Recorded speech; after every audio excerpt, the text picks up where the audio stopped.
Good morning, everyone, and thank you for coming today. I want to tell you a little bit about why we use horses in this work. Um, and I'm going to ask you all to stay open and curious throughout the day. This work is experiential, so you're going to see things that you don't normally see when working with animals. So we can learn a lot from these beings. Horses are social just like human beings.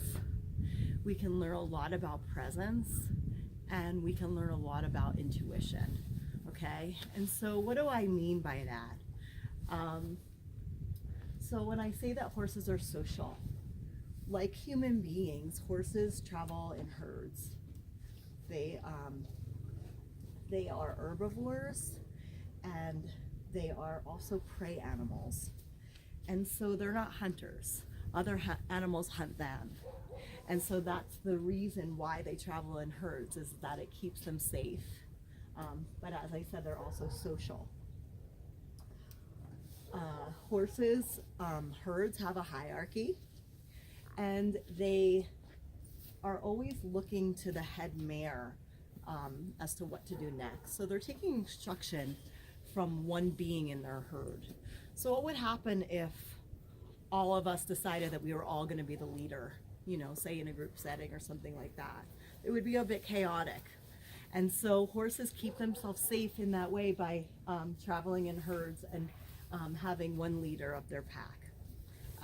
They also have a stallion, and say they were being preyed on by a mountain lion, it would be the stallion that would actually do the protection of the herd, but it is the alpha mare of who they're taking instruction from.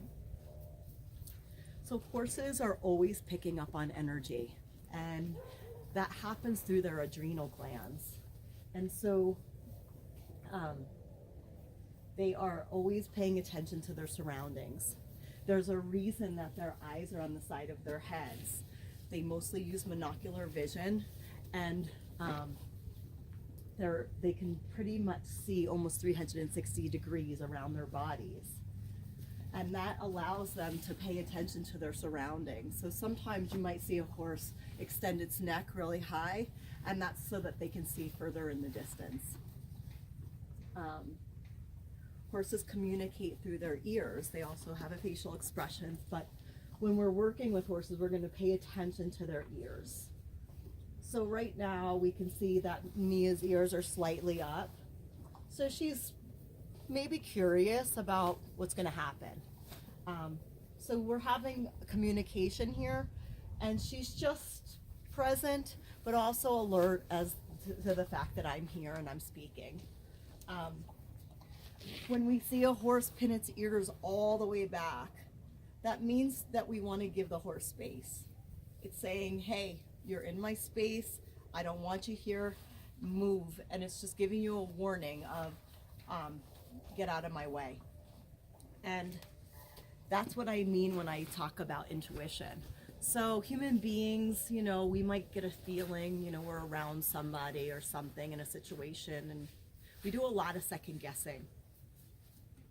Horses don't do that. They are paying attention to their surroundings. They are in the present moment. But if something startles them or something feels dangerous, they don't go, well, no, they're probably nice or whatever. They just trust how they feel inside of themselves, and they take care of themselves. They move or they run or whatever they have to do, and you'll notice that they don't get stuck in the story.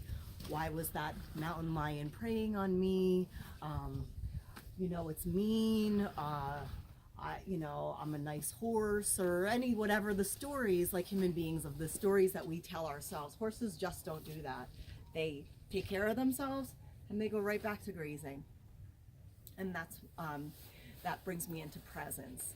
And so they're not thinking about the past, and they're not thinking about, next week and whatever they have to get done, whether it's a video or preparing for a workshop or whatever it is. They're not there. They're just right here, right in the moment. They're grazing, paying attention to their surroundings, and they take care of themselves. So we can also learn something about self-care. which is something, you know, in our society is really lacking in human beings, is that we forget to take care of ourselves. And that's another thing that we use horses for. So that's just a general idea of what these horses can bring to this equine experience. There was something else I was going to say.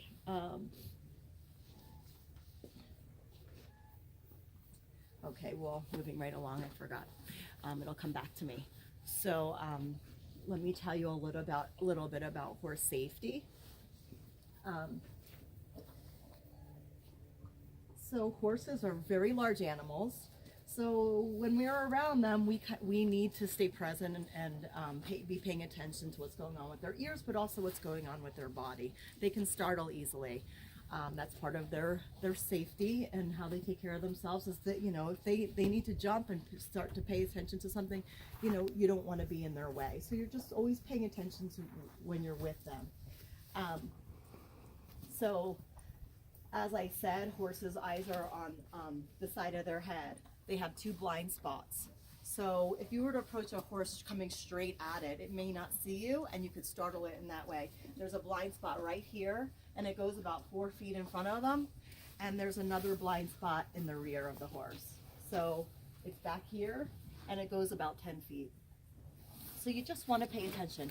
The safest place to approach a horse would be at the shoulder. Hello. And so that she can see me where her eyes are from this place. I'm not a threat to her right now. And from here back is her kick zone. So if you were just going to walk over to her and she didn't know you were coming, this would be the best way to approach her, because she can see me and I'm not standing in a place where if she were startled, she could kick out. They're big animals, and horses can kick out 2 times the size of their body. Okay, so that's a big distance. So if you're going to approach a horse, just being aware that they can actually kick out that far. Okay, so you want to walk around them and approach over here. They are quite heavy. Okay, you know, me is probably around 900 to 1,000 pounds. So you don't want to get stepped on.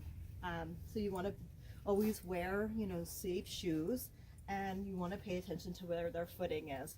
The best place to be is give them a little bit of space around the feet, and this is not a good place to be, and and neither is that. That would be an example of pinned ears. Mia says, "Why are you in my space?" Okay, and so that's an example of how she communicates that she doesn't want me there. And what do? I move away.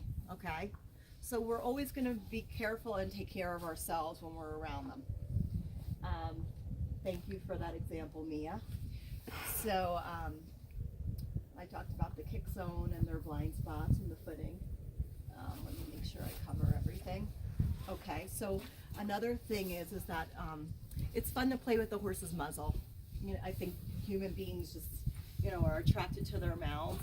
It's fine, but pay attention to whether the horse likes that or not. You know, you wouldn't want somebody coming over to you, and if you didn't like that, it's, you know, that wouldn't feel good if you didn't like it. But some horses don't mind, but just be mindful to keep your hand flat. These look like carrots, and you do not want to have a horse bite one of your fingers because it hurts. So you just want to be mindful about that. And the other thing is back to the blind spot. So if you're in a pasture and horses are coming at you, as I said, they might not be able to see you. So if they're running towards you, they're not preying on you and they're not trying to hunt you down, but they may not see you there. So just be careful and express your arms and get really, really big.